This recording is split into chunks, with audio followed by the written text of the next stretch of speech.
The Qassam Brigade's Hamas's armed wing has released a video said to show 3 Israeli captives killed in an Israeli airstrike. The men include an Israeli-French dual national, an Israeli-Argentine dual national and an Israeli. Earlier, the Qassam Brigade said Israel's objective to eliminate the group in Gaza was doomed to fail. Well, Sara Khairat joins us live now from occupied East Jerusalem. Sara, so what more do we know then about this video released by the Qassam Brigades? Yeah, it's showing 3 young men, Israelis, 2 of them dual nationals, as you were saying, one who's part French, the other's part Argentinian. Now, we know that they are dead. That's because the Israeli forces had brought back the bodies last Friday, so that was a week ago, all 3 of them back to Israel from Gaza. But what's interesting about this is that Hamas in this video is blaming Netanyahu, saying we tried to keep them alive, and it's because of you, i.e. because of the Israeli airstrikes and the constant bombardment in Gaza, they've been killed.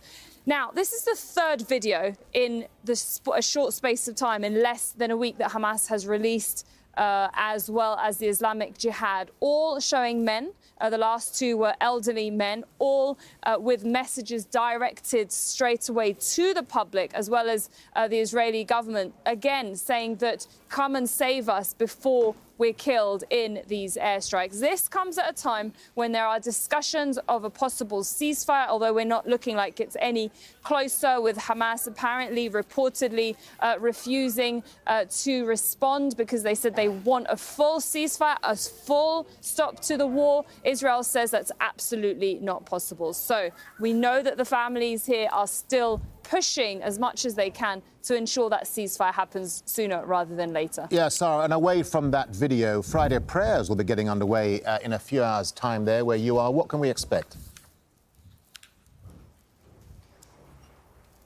Absolutely.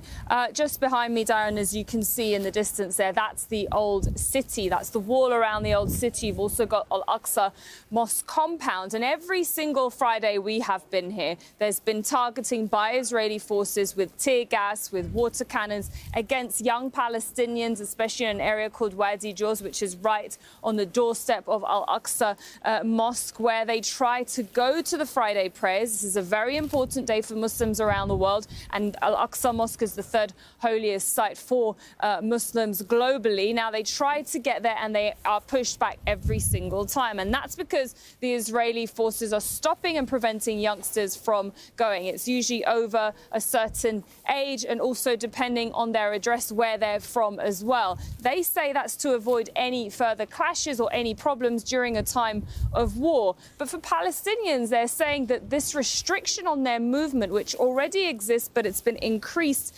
so much so since October 7, since the Hamas attack, as well as the war. And they're saying they're not able to live like this. If you aren't able to perform the most basic thing for them, which is the prayers, then what does that leave for them in terms of the freedom of movement? We are already, obviously, this is East Jerusalem. It is under occupation, under Israeli occupation. And they're saying, the Palestinians, they're saying that it's just getting worse. Sara, thank you.